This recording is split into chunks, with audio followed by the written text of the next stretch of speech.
Le plan du jour, il n'y a aucun problème, mais on le traite dans le sens que l'on veut. N'oubliez pas votre action du jour. Donc j'essaye toujours de prendre le premier au moment où je l'envoie. Donc voilà. Donc, il faut bien que je choisisse, sinon. Le tableau n'a pas changé, hein, donc on est toujours neutre, moyen, long terme, généralement sur les indices européens, plutôt baissier, baissier à court terme. Le Nasdaq, toujours une configuration un peu spécifique, etc. Puis on verra ça, même si ça a un petit peu changé, on verra. L'euro, etc. Bref, il n'y a pas de changement à ce niveau-là, toujours dans un environnement de marché spécifique. Mais je refuse d'entendre ce que j'entends des fois, qui est on s'ennuie sur les marchés où ils sont fous, où ils font n'importe quoi, où ça dort et soudain ça réagit beaucoup, vite, etc. Alors ça, c'est vraiment le genre de truc, j'avoue, qui m'agace un petit peu, si je peux me permettre, parce que personnellement, je considère la base de mon trading est simple. Si je commence à m'ennuyer, si je commence à trouver que les marchés font n'importe quoi, déjà je n'ai rien à faire, je ne trade pas, et plus que probablement c'est moi qui ne suis pas en état de trader, tout simplement. Donc, mettre des commentaires sur le comportement du marché est une erreur.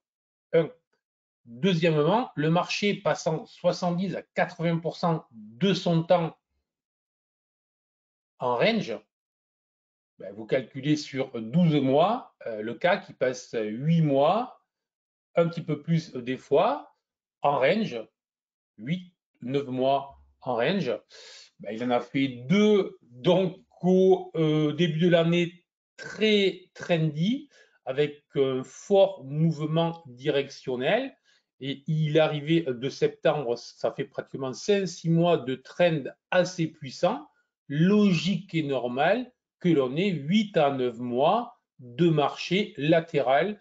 Prenez tous les historiques et vous verrez, le marché fonctionne comme ça. Donc, si vous entendez on s'ennuie, on ne sait pas quoi faire, le marché est agaçant, ben, le livret A est là. Tu fais autre chose. Le trading n'est pas fait pour toi, mon gars. Est-ce que je suis clair? Là aussi.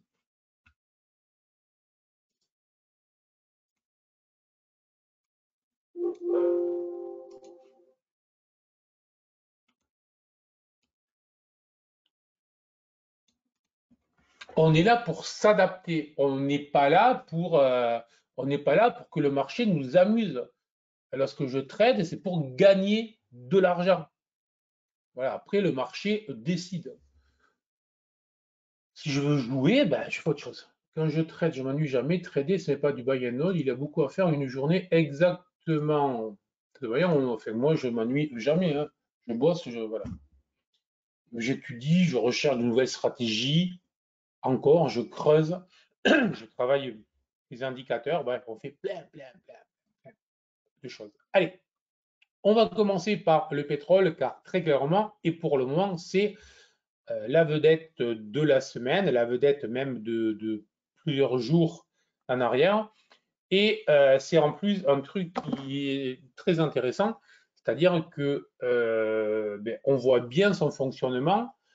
Lundi, pour rappel, je vous avais donné un premier plan de trading non exécutable puisque c'était achat entre 84 et demi et 85, non tapé, léger, frôlé mais non tapé. Il s'était contenté de venir prendre appui sur le nuage.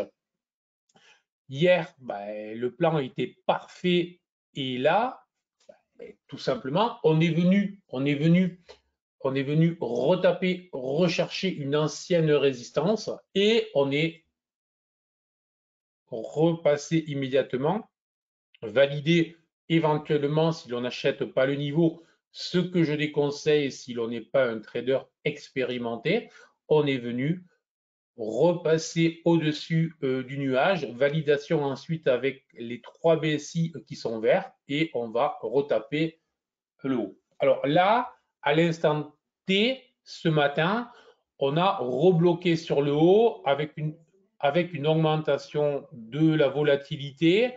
Au final, ça veut dire quoi? Ben, ça veut dire qu'au final, on est plutôt sur une probabilité de marché qui va redescendre, de marché qui va venir retaper, retester le 86. Et donc, il est possible que désormais que la dynamique se calme, que la dynamique s'arrête. Donc, l'idée maintenant, c'est quoi? Ben, je ne vais pas changer, je continue évidemment à être à l'achat sur le pétrole. Achat sur le pétrole, toujours avec des stops, attention, car là, on est sur un marché qui peut se retourner brutalement et violemment. Donc, il ne s'agit pas de se dire, OK, c'est haussier parce que tout le monde le dit, parce que c'est vert, et donc j'achète les supports et si ça va plus bas, je moyenne. Les moyennes ne sont pas autorisées en trading. C'est toujours une très mauvaise idée et c'est toujours le début de quelque chose qui finit mal. Donc voilà, c'est simple de dire je rentre et je sais ce que je fais. Donc, on va continuer. Alors, si ça briquait, si ça cassait, effectivement, on pourrait considérer qu'on est là sur un triangle. C'est une hypothèse. C'est une hypothèse. Moi, en tant que trader, je fais ce matin une hypothèse différente, une hypothèse de plus calme. Et cette hypothèse de plus calme, c'est plutôt un retour sur la zone 86 à 85, autrement dit une mise en range, peut-être pour la journée, peut-être pour la fin de semaine. Aucune vente, même si on était sur un point haut, ben ça on le verra plus tard, mais pour le moment, vente non autorisée, achat sur support, zone élargie entre le 85 et le 86, sur signal en M5. C'est quoi un signal? Ben, c'est une stratégie de type BD-Fail, si vous connaissez, expliqué dans mes livres, une stratégie typiquement en chandelier japonais. Si vous travaillez avec les divergences, on peut avoir sur cette zone-là, en cas de repli, des divergences en M1, en M5 et à ce moment-là, etc., etc., etc. C'est bon ou pas? Je suis shorter CAC depuis 7350 pour DAX 7080. Pour 7080, ok. DAX 15150 pour 15000. Ok. Ok, d'accord. Protégez bien les positions, hein. Moi, j'ai des shorts ouverts. Stop mis en place, hein. On a jamais de certitude, hein. On est bien d'accord. Voilà. Exactement. Exactement, on pourrait même avoir un test plus bas, histoire de tester la force justement des acheteurs et la motivation des acheteurs. Donc, c'est vraiment ce qu'il faut surveiller, hein. Voilà. Oui, pour le triangle, on est d'accord, il est bien. Après, sur un marché très, très impulsif, effectivement, le triangle est une hypothèse, ça pourrait redémarrer, relancer, hein. Voilà. Je suis déjà à TP1 et mise OK. Félicitations, Rachid. Magnifique. J'adore. Beau travail. Voilà. Ça, c'est du sérieux. On ouvre des positions, on sécurise la position, on place des stops et après, le marché décide s'il nous envoie sur nos objectifs ou pas. C'est exactement ce qu'on a vu hier aussi en live après la matinale avec mes abonnés. Bon.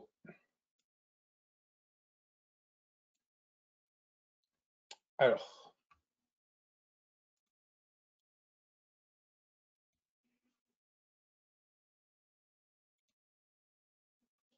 on a toujours cette zone autour des 7285. Moi, j'ai un stop sur le CAC à 7310, c'est-à-dire que je considère que le CAC va rester baissier tant qu'il ne repasse pas au-dessus des 7310. Attention, on est bien d'accord. Si j'élargissais, si je dézoomais tout ça, on verrait bien que autour des 7180, 7200, on est vraiment sur une zone qui a été largement travaillée en fait au mois d'août, donc possibilité de rebond. Et pour le moment, les acheteurs ne se présentent pas. Et je vous rappelle, on est toujours sous le coup, hein. Je veux dire, c'est simple, hein. Ce signal, ce signal du triple croisement est arrivé sur les 7285. Depuis, le CAC baisse de 115 points. Si vous avez mis un seul futur, ben, ça fait 1100 euros, je veux dire. Et ça, c'est un des signaux rares, mais un des signaux les plus puissants qui fonctionnent avec GTS, c'est le triple croisement. Et là, encore une fois, il aura montré le fait qu'il est très très pertinent. Donc baissier, alors on peut même avoir, lorsqu'on travaille en intraday, désormais des stops intermédiaires, 7220, 7230. Soit c'est un stop, soit c'est un niveau si jamais il était revu sur la journée, c'est vraiment une zone à surveiller.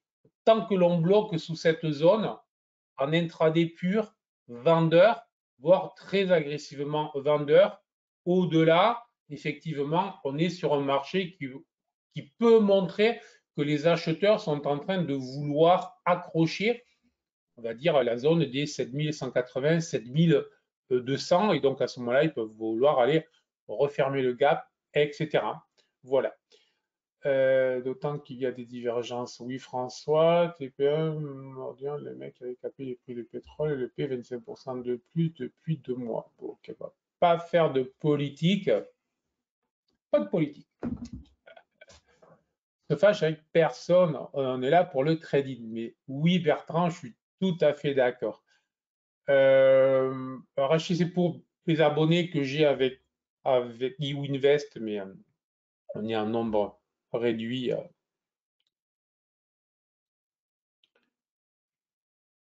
Donc, c'est tout ce qu'il y a à dire. C'est baissier. Je ne change pas d'opinion. Il n'y a aucune raison de changer d'opinion. Alors, la seule chose, petite prudence ce matin, parce qu'on ouvre sur les bas. On ouvre sur les bas. Autrement dit, on est sur un support. Donc, soit ça casse et effectivement, on va avoir là, je dirais, l'extension que l'on attend lorsqu'on a une position qui est ouverte. Mais il ne s'agit pas, parce que souvent, c'est comme ça que notre cerveau de trader fonctionne. Lundi, j'hésite à shorter. Mardi, je ne sais pas. Le mercredi, hier, justement, il y a certains qui sont ici pourront se reconnaître qui essayaient de m'expliquer qu'il fallait acheter le support. Mais hier, il ne fallait pas. Mais ce n'est pas parce que hier, il ne fallait pas acheter le support que les supports, donc sur les 15 680, 700 pour le DAX et sur les 7180, 7200 sur le CAC, ne vont pas à un moment tenir et ne vont pas à un moment, comme le marché sait le faire dans des environnements de trading range, déclencher des mouvements haussiers très puissants, très brutaux. Donc, j'insiste, lundi, enfin, je répète, lundi, je ne sais pas si je short. Mardi, bon, le gars à la matinale, il a dit que, mais moi, je veux voir. Le mercredi, ah oui, quand même, j'aurais dû. Le jeudi, je commence à les avoir là parce que j'ai acheté ou j'ai perdu, enfin, voilà, je n'ai pas été très bon. La fin de semaine arrive et je commence à être un poil énervé. Or, c'est clair, le marché baisse, donc il faut que je vende. On est sur le support, donc si je ne vends pas très vite, je ne pourrai plus vendre. Et là, c'est généralement là que le marché nous met une grosse claque. Parce que, évidemment, je vais rentrer avec un stop large, parce que sinon, ça ne serait pas du tout rigolo, quitte à ne pas avoir gagné les jours précédents, autant que je perde gros lorsque je vais perdre.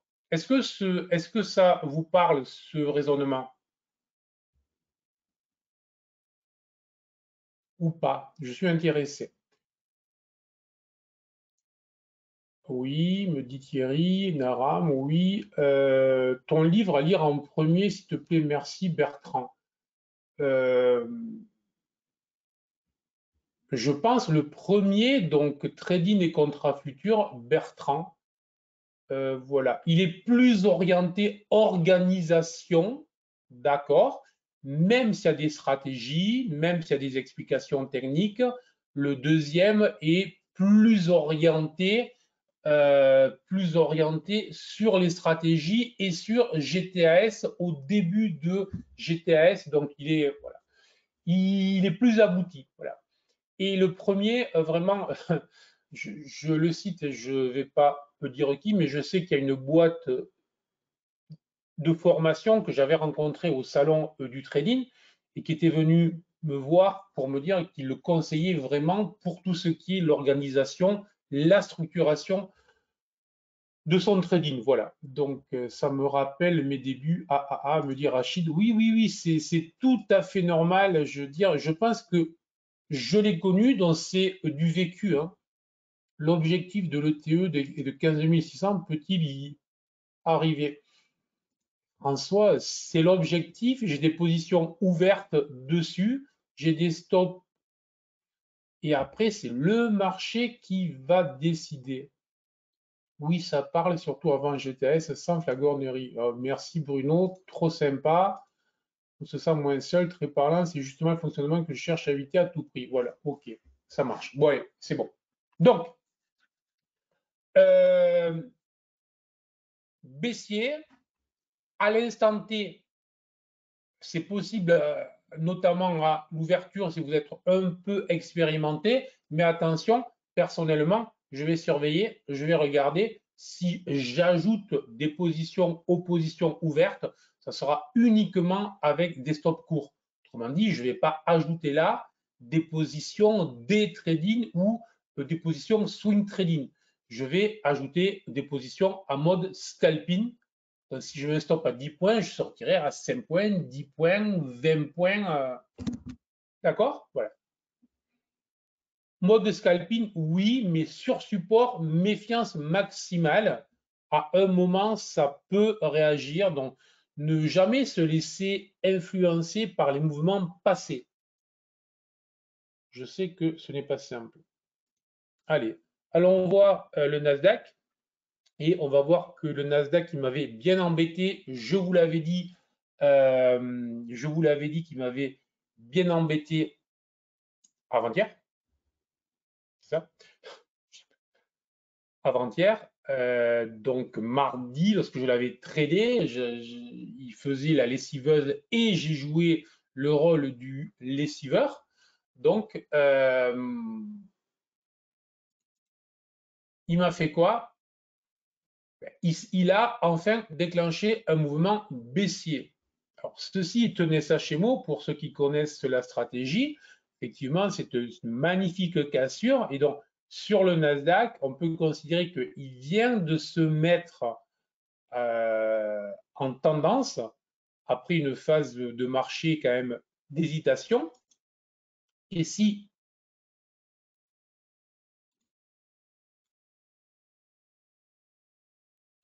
juste là, voilà.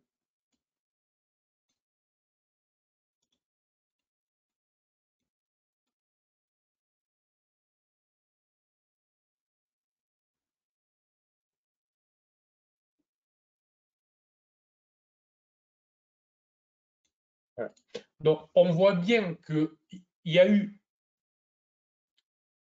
cette phase d'hésitation, il y a eu cette phase de test, cette large zone, et il y a eu une cassure très franche, très claire.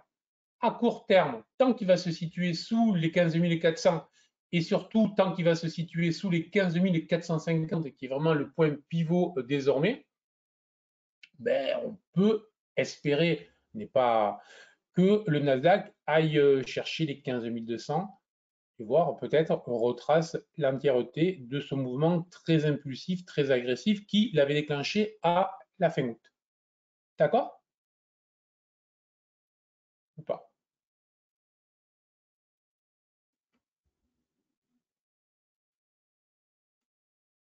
Donc, et comme d'habitude, soit vous avez des positions ouvertes et on se laisse accompagner, on accompagne le mouvement, soit vous n'avez pas de position ouverte. Et en ce qui me concerne, je suis baissier et tout retour sur les 15 400 sera l'occasion autour des 15 400. Je me mets sur les UT courtes et c'est vraiment l'occasion de regarder pour passer short sur le Nasdaq. Sur retour sur le haut du nuage, c'est aussi un pullback, une belle entrée short. Oui, François, exactement. C'est, je dirais, le trade idéal du jour, c'est celui-là.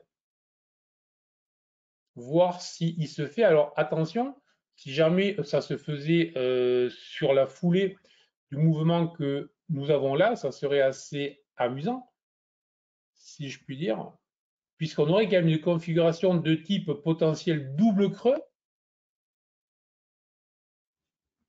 Donc je conseille quand même de surveiller, de rentrer sur signal, de placer un stop court et de ne surtout pas s'emballer comme toujours.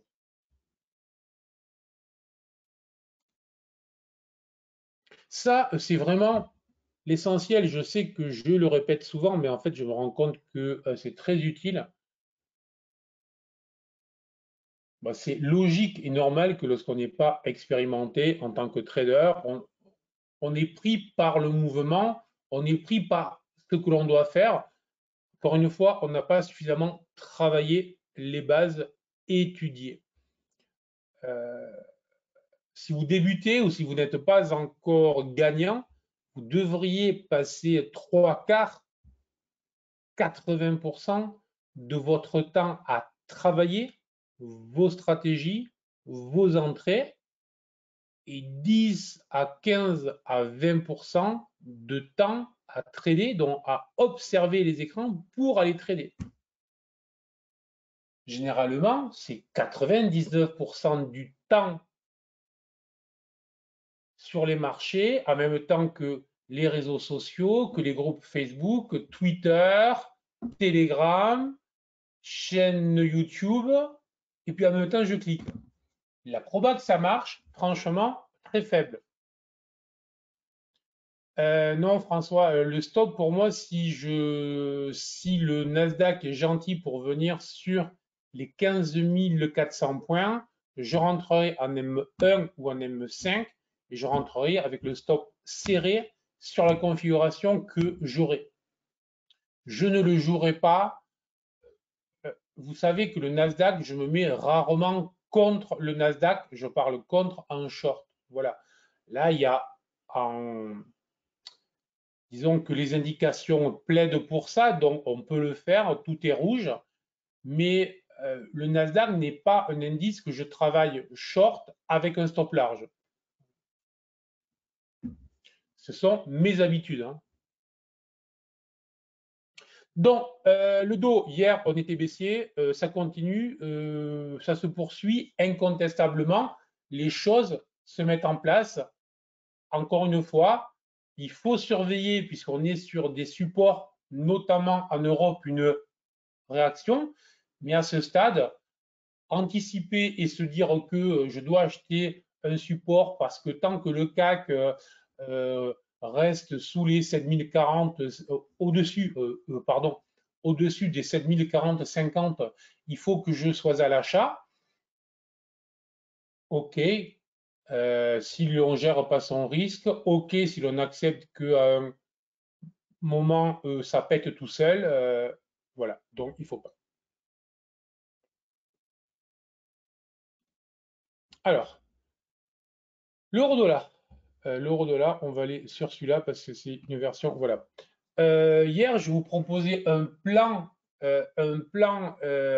sur l'euro-dollar en vous indiquant qu'il s'inscrivait dans un canal légèrement ascendant et de surveiller des signaux. Alors, le premier a donné très peu de points, voire rien. Donc, si on le trade, en principe, on le perd.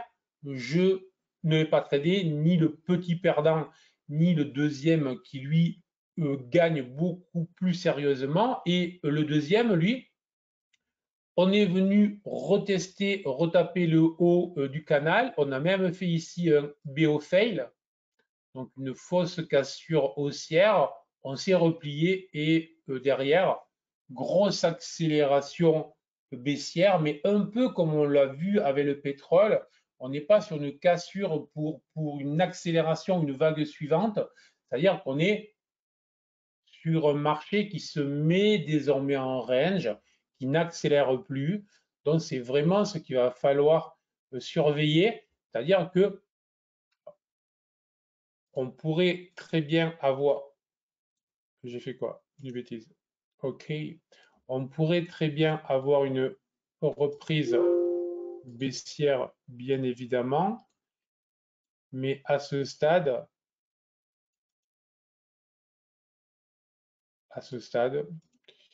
il faut considérer de manière claire que les acheteurs, c'est pas que les acheteurs ont repris la main, mais c'est qu'il y a une latéralisation pour le moment. Alors, pas encore le temps de se montrer contrarien, sûrement pas. Peut-être que les supports vont tenir.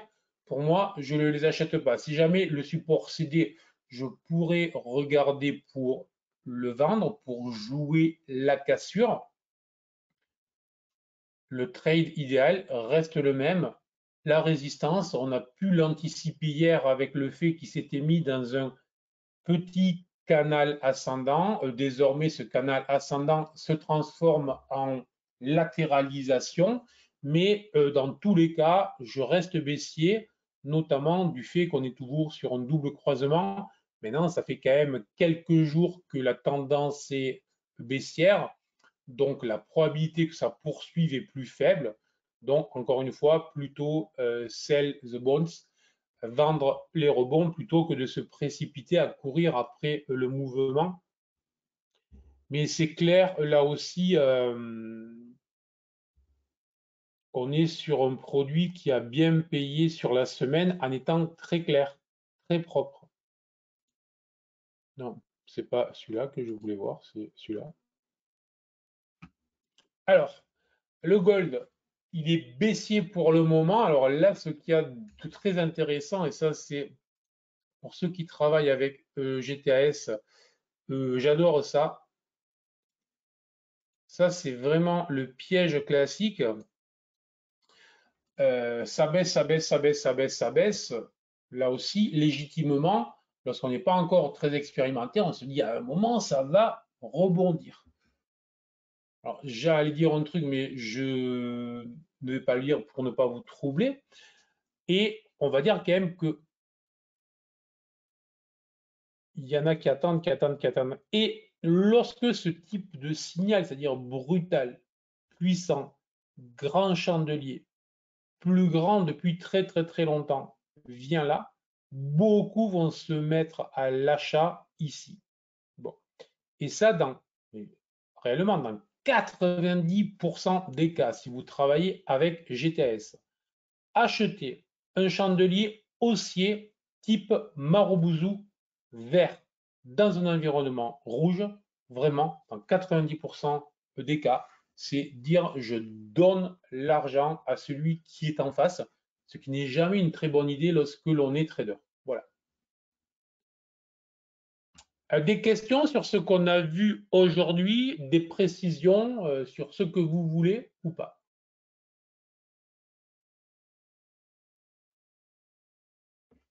Un but pédagogique. Bien évidemment, je peux revenir sur le DAX. Je peux même revenir sur le DAX futur. En principe, je dois l'avoir. J'ai pas le plein là. Bon, j'ai le mini DAX. Voilà. J'ai le mini DAX. Je vais voir l'autre à quoi il ressemble. Tiens. OK. D'accord. Alors, je vous lis ce que Richard m'a demandé. Comme ça, vous le savez.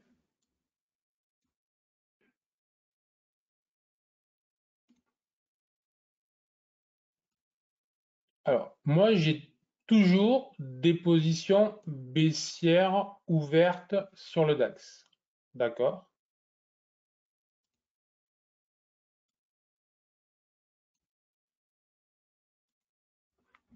Hormis mardi où voilà, c'était pour la remise en route, j'ai beaucoup travaillé sur beaucoup de supports sur en mode scalping. J'ai pas nécessairement été très agressif dans mes positions d'axe 4, c'est-à-dire que je n'ai pas ajouté ce que j'aime faire généralement, hein, lorsque j'ai un sens, que je travaille un swing, je vais travailler en plus en day trading, en scalping, etc. Là, je l'ai peu fait. Donc, la question ce matin, est-ce que au vu de ce que j'ai sous les yeux, je renforce la position ou pas? C'est ça que tu veux savoir?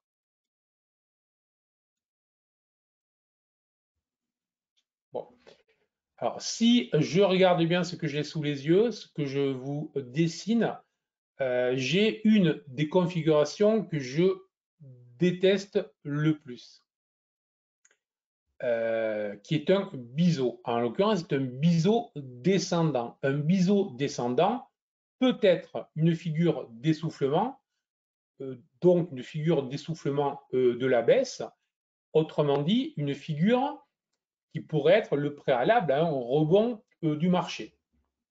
Ensuite, ce que je constate, je vais le dessiner avec mon crayon, ça sera plus facile, c'est que tous les creux se sont faits avec des ombres basses.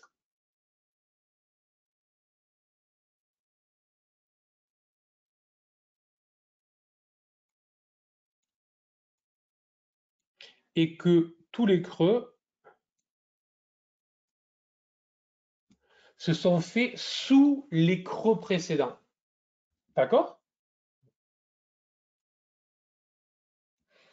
Donc là, si je le trace de manière manuscrite ou sous-rescrite, je constate que le biseau descendant que je vous avais dessiné est en train de marquer désormais un marteau.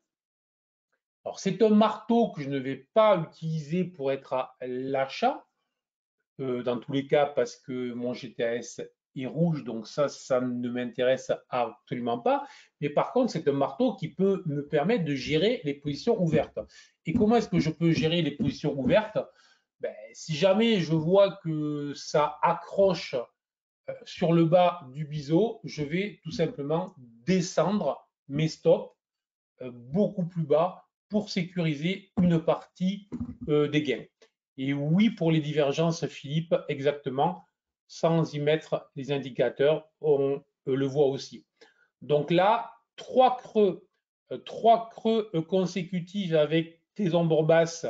C'est pas parce que j'attends un objectif sur les 15 600, 620 qu'il faut que je m'assoie sur la position. Donc, je ne passe pas acheteur, mais étant vendeur, je vais abaisser plus que fortement, c'est-à-dire que je vais le placer dans le nuage, probablement sous les 15 750 mon stop pour vraiment sécuriser la position ouverte. Donc, j'accepte de perdre 50-100 points. Voilà, il n'y a aucun souci. Notre job de trader, c'est ça. Mais je réagis au marché qui est en train de nous dessiner une figure qui peut-être dans quelques temps va nous envoyer un signal à l'achat sur des niveaux support. Hein, c'était ce que je vous disais. Bon, et je termine là. Si jamais cette configuration en marteau et donc maintenant en doji Dragonfly, pour ceux qui connaissent, j'ai dû vous le faire lors du webinaire sur les chandeliers japonais. Ce qui va être intéressant, c'est la suite. Est-ce que je grimpe? Donc là, on accentue la validation. Ou est-ce que, au contraire, j'ai ça et que derrière, je viens casser le bas de mon doji Dragonfly, si ça restait ça, ou donc un marteau, et je viens clôturer sous le bas de ce marteau, doji, Dragonfly, ce que vous voulez. À ce moment-là, j'aurai potentiellement un signal de court terme qui est une stratégie que j'appelle BD fail, mais là, on y reviendra un autre jour. Voilà. Un Falling Wedge, oui, tout à fait. Un wedge descendant, un biseau descendant, oui, Bertrand, exactement. Très intéressant, ok. Je suis short, ok, bon, ça, Richard, je te lis, mais je ne le mets pas. Pour du day trading, prends-tu en compte les supports résistance des UT supérieurs à l'UT 30 minutes, UT jour, ce qui n'apparaît pas forcément sur le cadrage 30 minutes? Euh, Thierry, généralement, non. Je peux avoir quelques exceptions. Oui, en effet, hier, justement, on avait en live avec mes abonnés un débat sur la moyenne 200. Certains me faisaient remarquer que bonjour Jean-Roland, première connexion, pas de souci. Bon, on termine. Alors, si ça vous intéresse, je pense que la matinale du jour sera mise en intégralité sur la chaîne YouTube de Self Invest. Hein, voilà. Richard, parfois, on a la même vision sur ce niveau, travailler avec des stocks calculés au plus fin. Merci, ok, pas de souci. Voilà, super. C'est bon? Allez, on arrête pour les indices.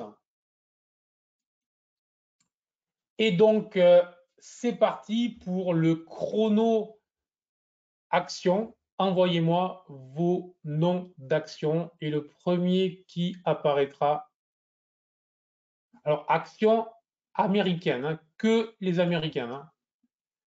Ok. Oui, ça marche. Attendez. Ok, ça marche. Allez, nous en arrivons maintenant à l'étude de l'action Tesla que vous avez choisie. Alors, Clément.